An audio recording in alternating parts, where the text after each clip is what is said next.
Hi guys, Calvin here, and it's December 21st, 2020, and I just bought this eel at the supermarket up the road here, and it's huge. It's really big. It was about 25 or 30 bucks. But so what I'm going to do, when I was young, what we used to do growing up around Christmas time, we'd have eel. We would nail the head to a board and to be able to keep it stable, and then we would grab the skin with a pair of pliers. So that's what I'm going to try. I tried it last year, but the skin was so hard to come off. I had to cook it first and then scrape it off. It was really a chore. So I'm going to try the head, nailing the head on a board method, and we'll see what happens. I want to thank this eel for giving up its life, for the nourishment of the humans who will consume it on Christmas Eve. Alright, I'm going to try the screw method here. Hopefully this will hold it down.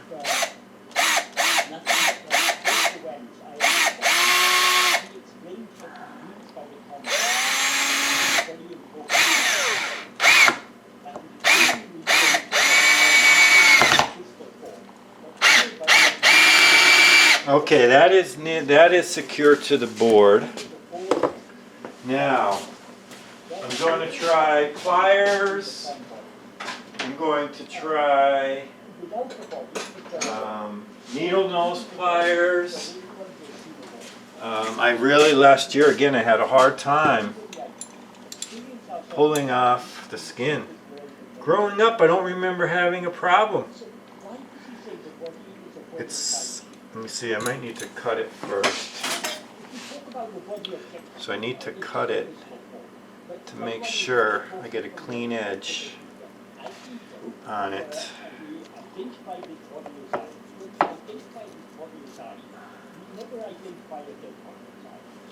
Alright, let's see if I can grab it. Yeah, it just came off in pieces last year too. So what I ended up doing, I just cooked the whole thing. I boiled it. Yeah, the skin is so hard to come off. I don't know how we did it growing up. It used to come off easy.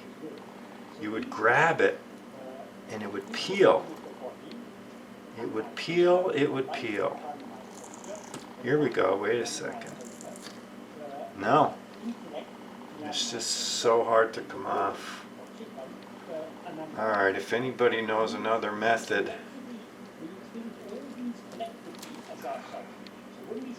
I mean, I can pull this, but I'm pulling off a lot of meat too.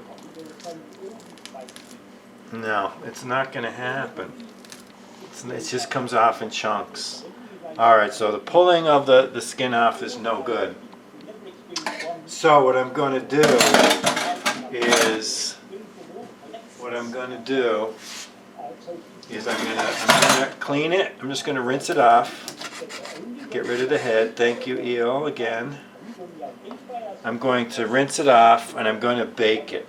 I'm going to see how that works. I'm going to bake it, and I'm going to bake it, and then we'll see what happens. So that's the next step. Baking it and maybe getting it loose and then just taking it off bit by bit. I boiled it last year and I was able to just scrape it off, but it wasn't, I lost a lot of meat too. But anyway, let's go to the baking method. Alright, I have this red palm oil. I don't know where I got it.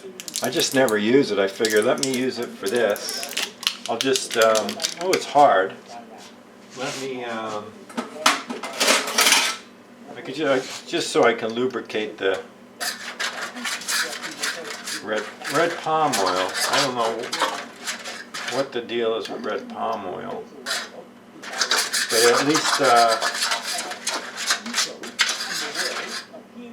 least keep the eel from sticking here. So we got this red palm oil, delicious, habitat friendly, organic superfood, unrefined red palm oil. Alright, anyway, I basically just want to lubricate Alright, I rinsed this guy off. I cleaned out some of the entrails that were still happening. So I'm basically just going to put it in. I mean, I'm just going to see what happens. I'm going to go ahead and put it in the oven, bake it, see if I can't get the skin to get crispy or be able to get pulled off, and we'll see what happens here. So I'll just go ahead and put it in the oven, cook it at 300 for a while, and then test it and see what happens, and we'll come back with that. Alright, I have it baking here at 350 for about half hour.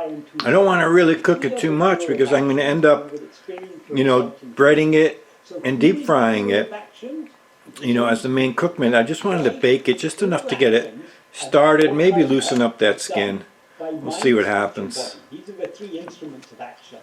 So okay. We rise as ego, we experience his mind and body as ourselves. So whatever actions are done by the mind, speech or body... Oh, it definitely smells. Eel is very smelly, of course. Very oily and smelly. Alright, let's see what we got going on here. I don't know if that's going to help. Well, it did kind of cook. It looks like it disintegrated in some places. Alright, so that was an experiment. Look at it. It's like, I don't know, melted. It melted. Let's see. I don't know if I can scrape it. Yes, this might have worked okay. If I can scrape this off. I think I'm golden. If I can scrape this off.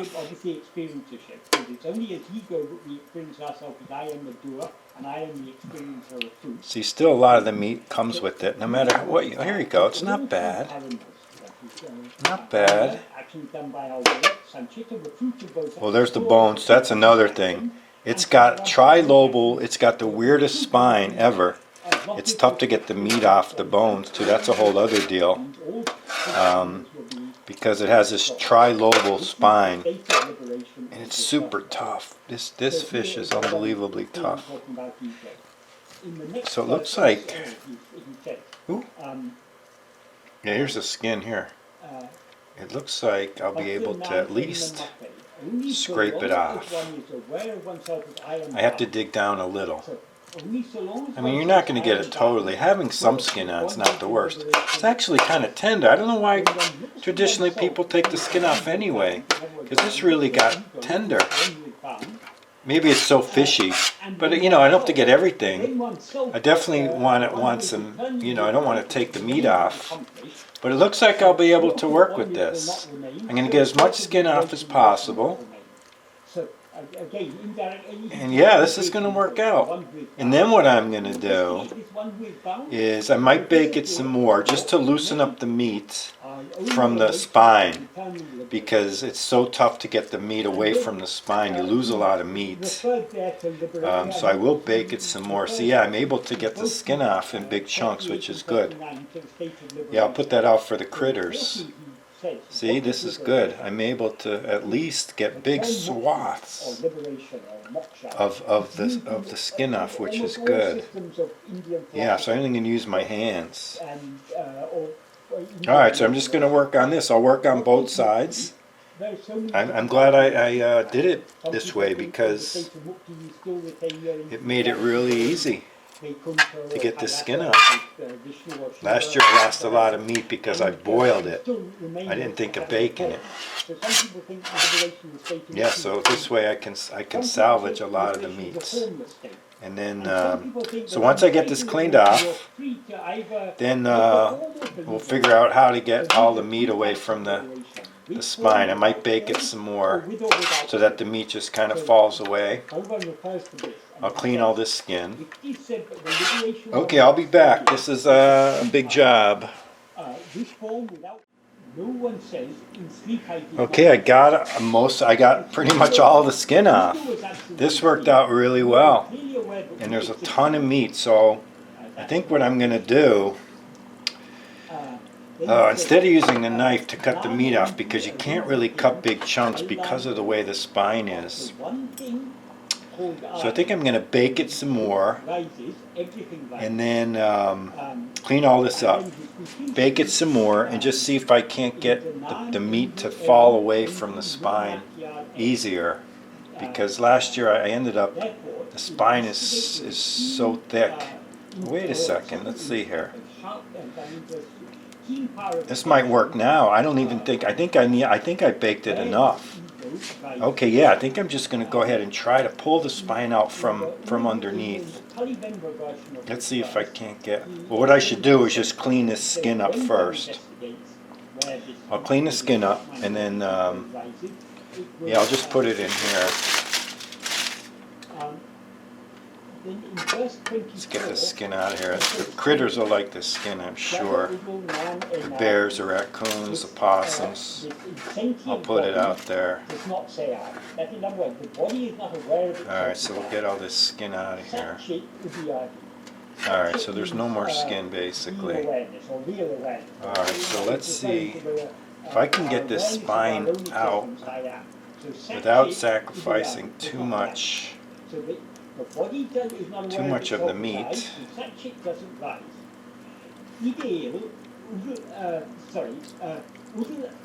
Yeah, even the spine is breaking. There's still a lot of meat around the spine, but that's just you can't get it all. There's just no way. Yeah, it's like a double spine too. I forgot. I remember looking online. The spine has a crazy profile. Alright, so I'm getting good chunks of meat here. Yeah, so, oh, it's still hot inside. I'm going to have to wait till it cools a little.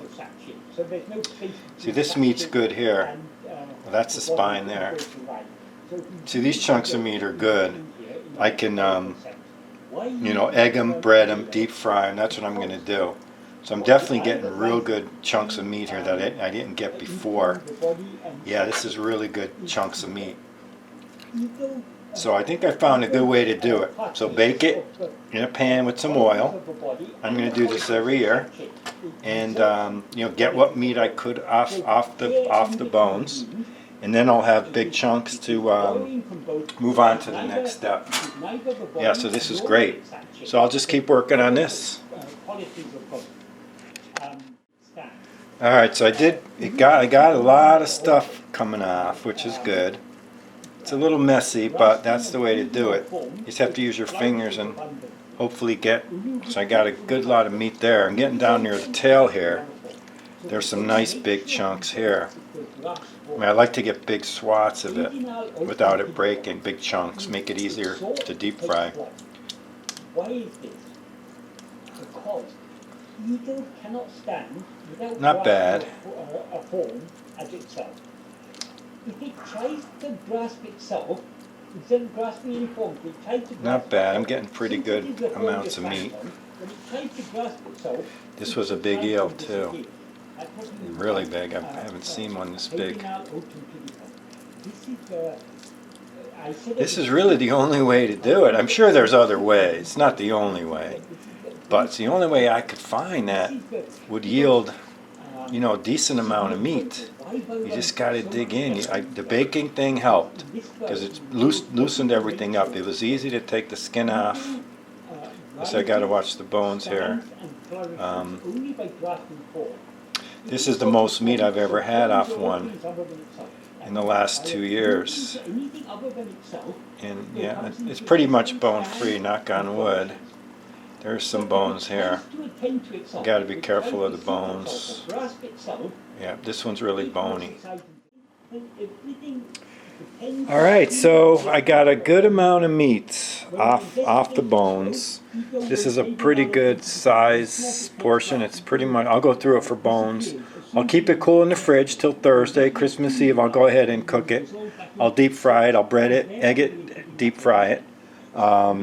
I got a good amount of meat off the bones. I didn't want to go, the bones start coming off when I was starting to get in deeper. But I'll leave a little on there like that. That's fine. Here's the skin.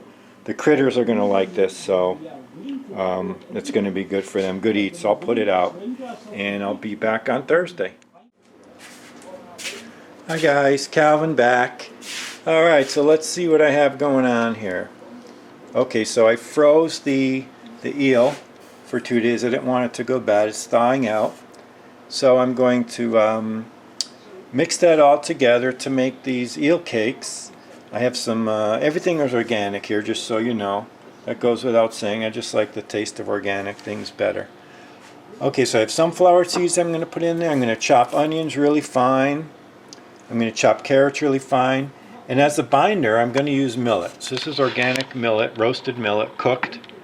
I put a little extra water in, so I cooked it at like a 3-to-1 ratio. So 3 cups of water, 1 cup of millet. So it's a little wet, which is what I want. It's going to be like the binder. So they're millet eel cakes.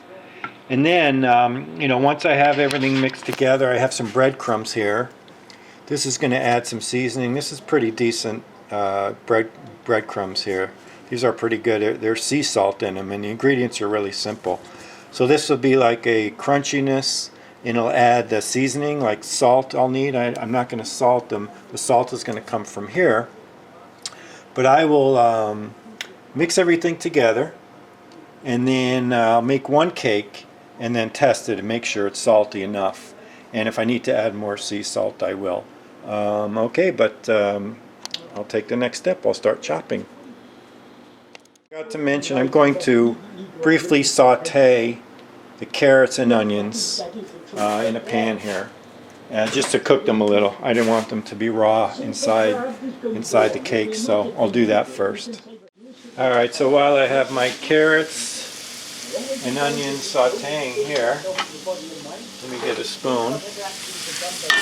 Alright, so these are going to saute for a little while.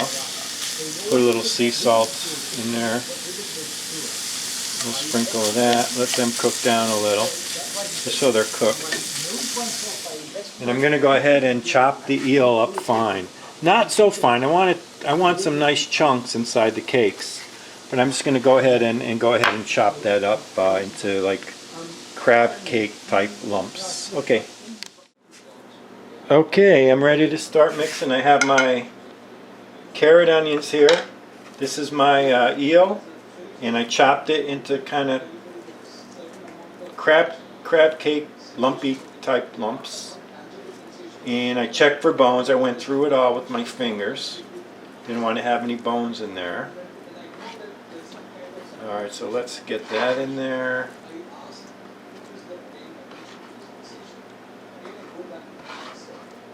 Okay, I just want to clean off this cutting board right now. Let me do that real quick, just to get all this stuff off.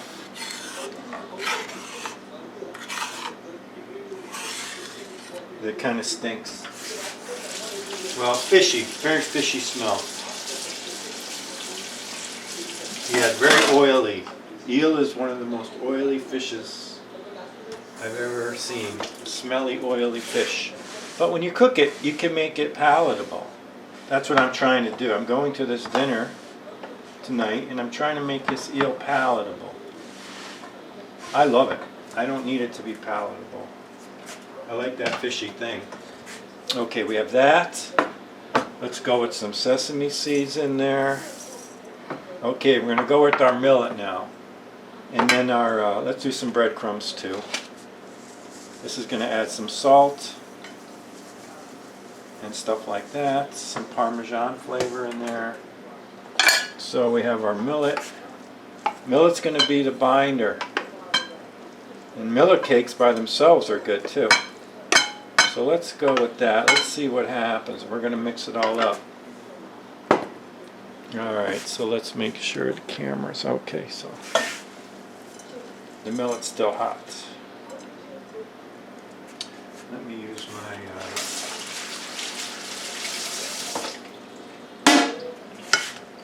let's do this for now. I need the millet to cool off.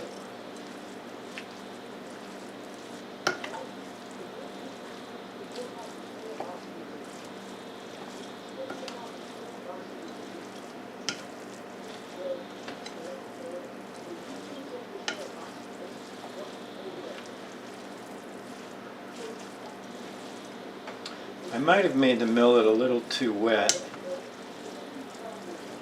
If it sits for a while, it'll come together. The millet tends to dry and to come together when it sits. It's wet at first. Let me just make sure this is all.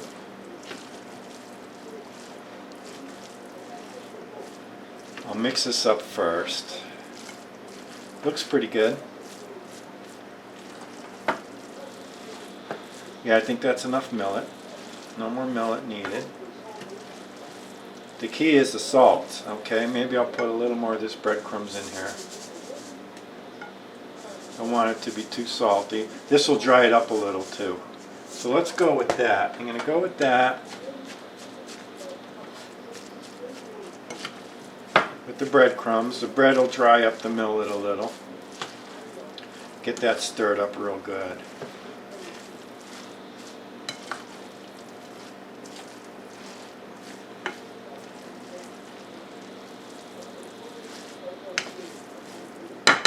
Alright, I'm going to let that sit for a while. I'm going to let it all come together, let the flavors meld. The millet's going to dry up a little, so I'll just let that sit. And in the meantime, I'll get my, well, we'll do that later. I'll deal with the oil later. So that's going to sit like that for a while. So I'll be back. Just had this last minute inspiration. I have these roasted dulse flakes. I love dulse. Just going to add a little seaweedy flavor, not seaweedy, but a little salty flavor to everything. Nice little color, a little red color. So we're going to get some dulse flakes in there. So I'll go ahead and mix that in. And then I think we're good to go as far as ingredients. Okay, it's time to give it a test. I'm going to make one and test it for salt content. Just wet my fingers here a little. I'll just make a small one. I just have to make sure the oil's hot. So everything's holding together pretty good. The millet has a binder with the breadcrumbs. I just gotta see if the oil's hot. Okay, yeah. So the oil's hot. Let's go ahead and make one of these. Well, I gotta make it bigger. So I have to make sure that there's eel in it. Okay, so let's make a good size in here.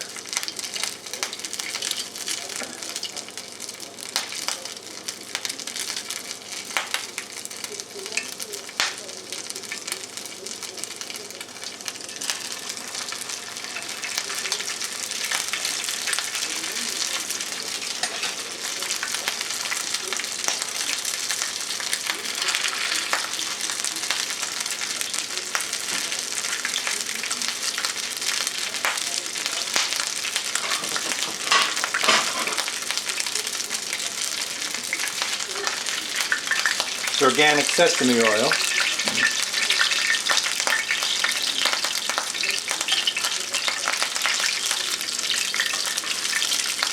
Alright, so let's see what the other side looks like.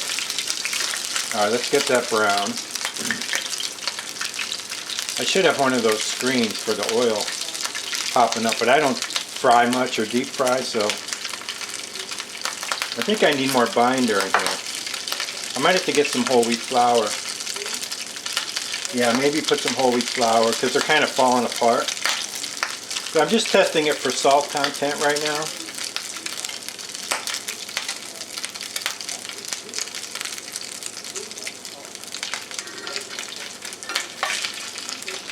I might have to go with the non-stick. Yeah, it's not browning well. Maybe that's the nature of millet. I'm not liking this.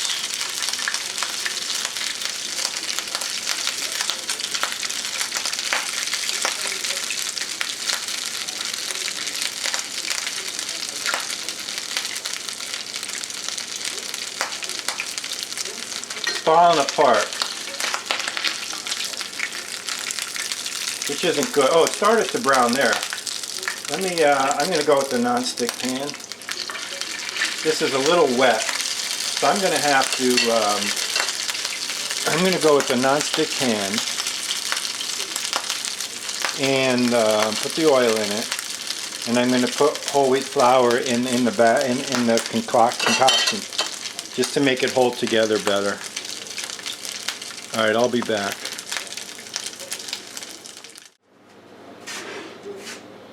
Okay, so I'm going to add some sprouted wheat flour here, and as a binder. Should be okay. Just make it hold together better. Dry it up a little. And I'm going to have to get in there with my hands, I think, too. Yeah, let me get in there.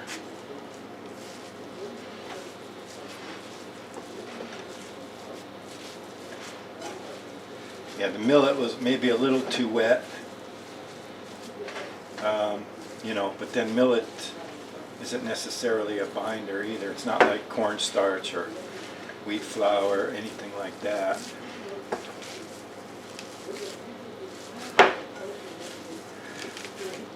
Alright, let's go more flour.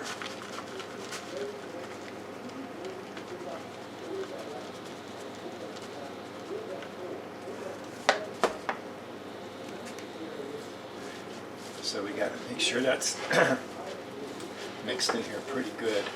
Has the consistency of like bread now, I guess.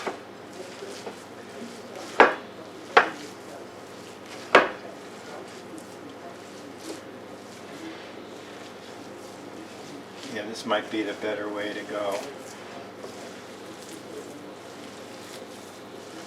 Get it bound. Dry it up a little. Not so wet.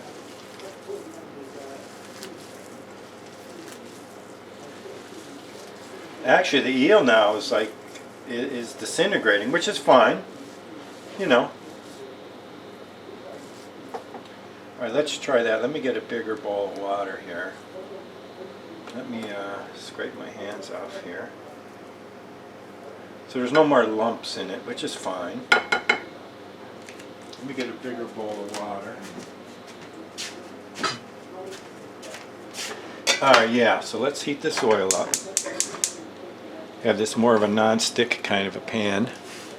And let's see, we'll make a patty.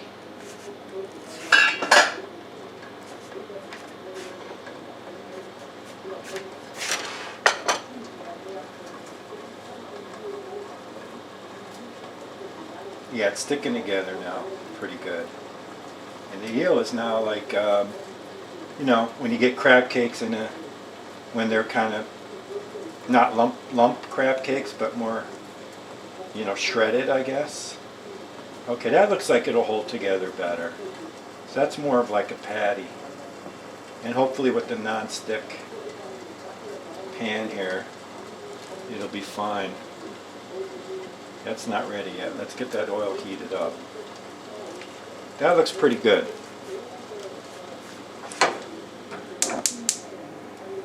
I had the wrong burner on. Okay, so let's get this patty together here. Looks good. I think I have enough whole wheat flour. So I'll go ahead and make one, test it, try it, and then I'll make the patties, put them on a plate, and 5 hours later I'll fry them all because dinner's not till later on.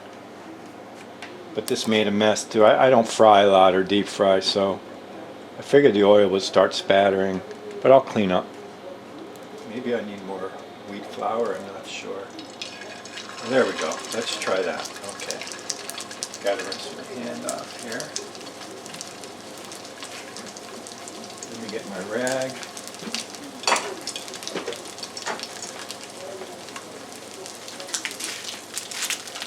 That looks much better. Frying much better too.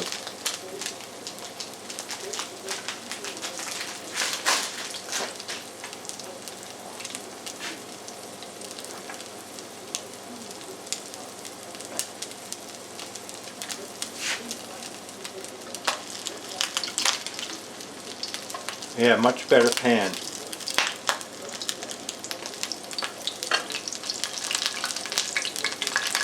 I don't know if I need to add more wheat flour too. So I'll be tasting this for salt content, overall flavor.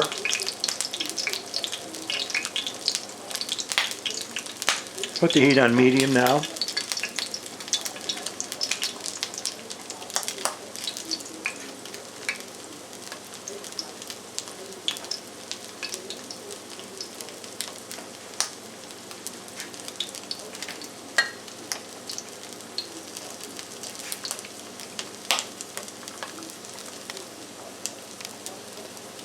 I can see it browning around the edges, which is good.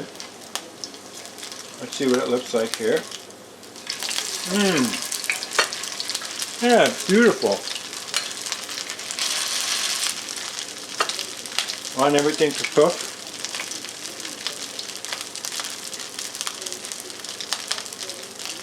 Yeah, I didn't have enough binder in there. Want to make sure all parts of it get cooked. See what it looks like on the other side. Yeah, a little more there maybe. Yes, I'll go ahead and make all these into patties. I'll try this first. Again, the only iffy is the salt. I just have to make sure there's enough salt in it, which will bring out the flavor, of course, too. And I'll go ahead and make a bunch, put them on plates, cover them, and then deep fry them later. I'll keep them cool in the attic where it's outside.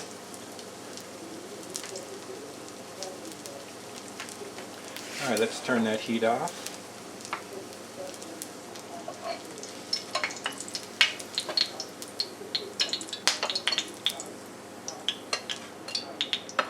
Alright, let's let that cool. Alright, let's go ahead and try this. It's just still going to be a little hot.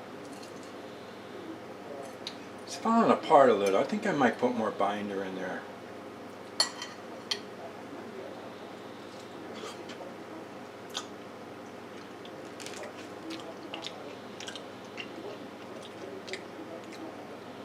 Yeah, it needs more salt.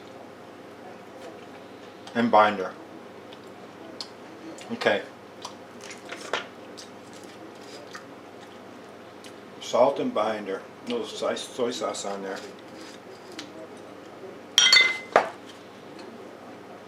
Yeah, a little more salt, a little more binder.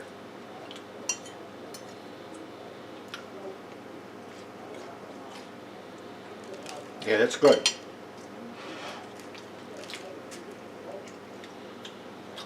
No, we gotta do salt and binder. So let's go sea salt first.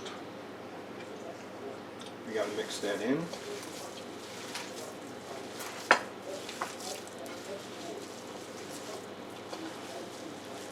With the tamari on it, it tastes really good. Alright, so just gotta make sure the salt content is good. A little more salt.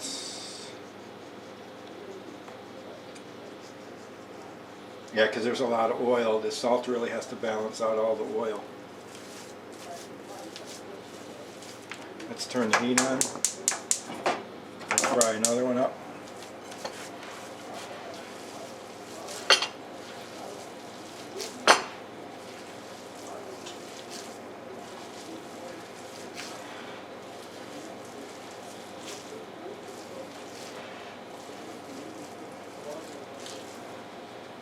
More salt. Alright, I don't want to overdo it on the salt, but it's got to be salty enough, definitely.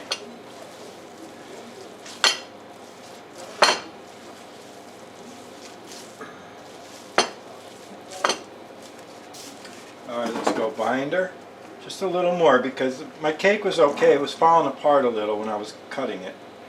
Crab cakes do, I guess, too, when you go out to eat them, when you make them or eat them out in a restaurant. They fall apart too, but it doesn't have to have a little more binder, won't hurt. Make it a little drier.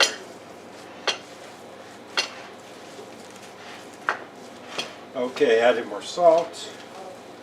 More binder. Let's get this.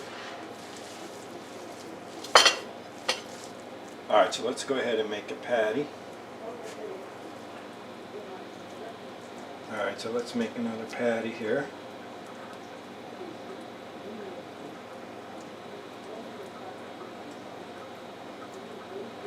make it thin, just so it cooks all the way through. Don't want it too thick. Alright.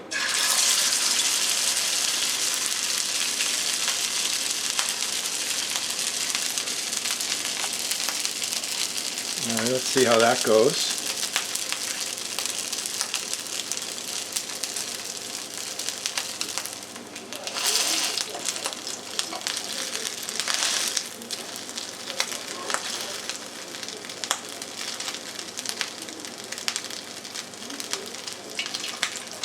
Let's see how it's browning on the other side. This is a little too thick on that spatula there. Hi guys, I'm back. Party starting soon. These were chilling on the deck for a couple hours. Calvin's famous eel patties. And I won't be surprised if I end up taking most of them home, because eel is for the adventurous. Everyone just kind of looks at it. It's very fishy, but I made it palatable, I think. I think I made it pretty palatable. So fry them up, put them in here, cover them up, and then see how it goes. Just waiting for the oil to heat up a little.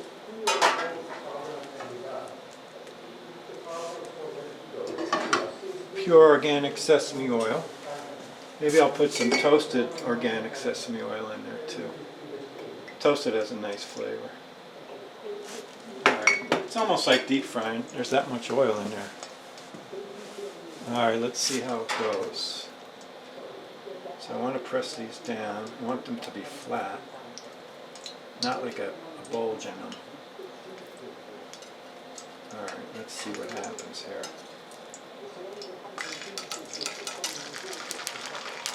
Okay, I could do a couple at a time. The oil should be a little hotter maybe. No, it's okay. I'll do 4 at a time.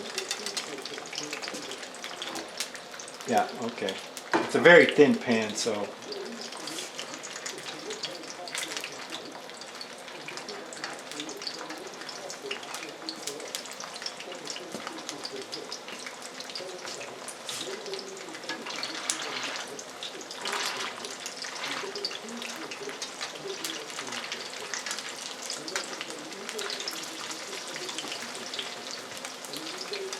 I don't want them to cook too fast or I don't want them to burn. Let me just see, just to get a gauge on what's happening there. Yeah. Okay, so that's good. They're not burning. Let me regulate the heat now. Maybe I'll just turn it down to like medium. Okay, that's good there. I'll get these brown.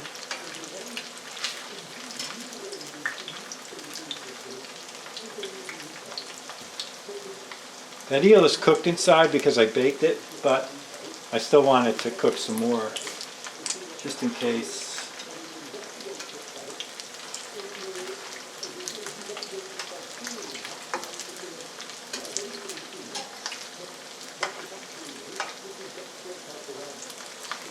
Let's see how this one's doing.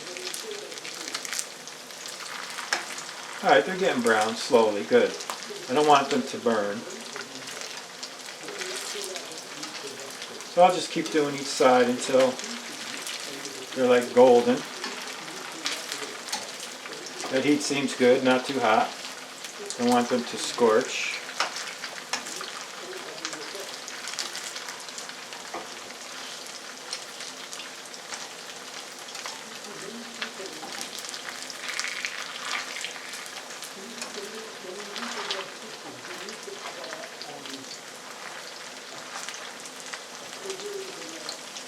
Looks like I could do 4 at a time.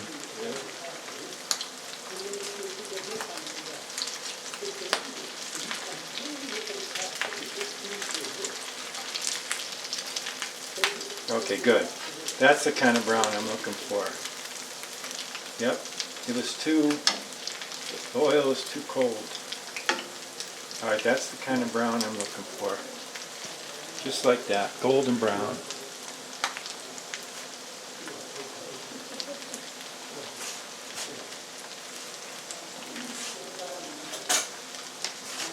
This one's coming apart. Yep, you'll have that.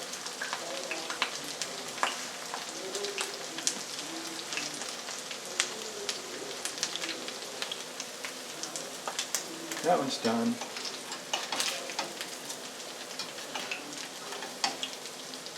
That one needs a little more.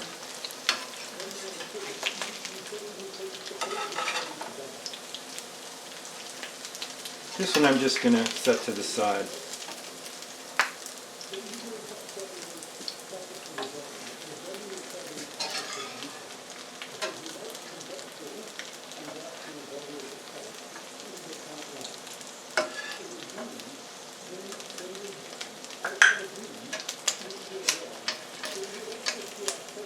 Okay, good. All right, 4 more.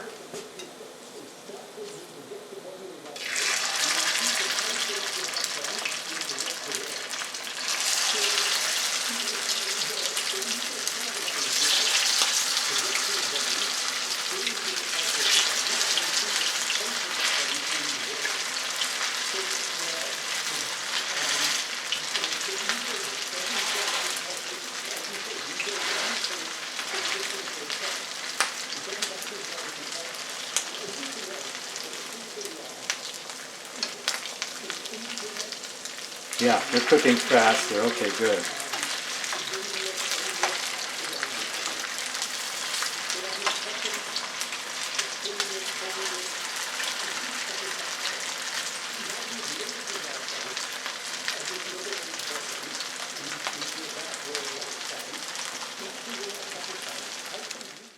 Okay, they look pretty good. The last 4 are frying up.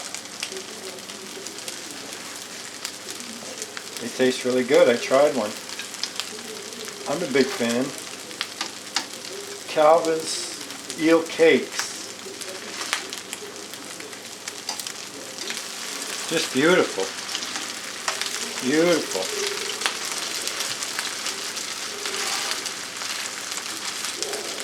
Maybe they'll be a hit. I don't know. They're definitely less fishy. Last year I simply put the bits of eel in egg and then breadcrumbs and then just fried them. So it's just like, you know, like chicken bites at McDonald's, or little eel bites. And some people like them. Those who aren't, you know, real turned off by real fishy taste. But these taste like almost like crab cakes. It's crazy. All right, there it is, almost done. Thanks for watching.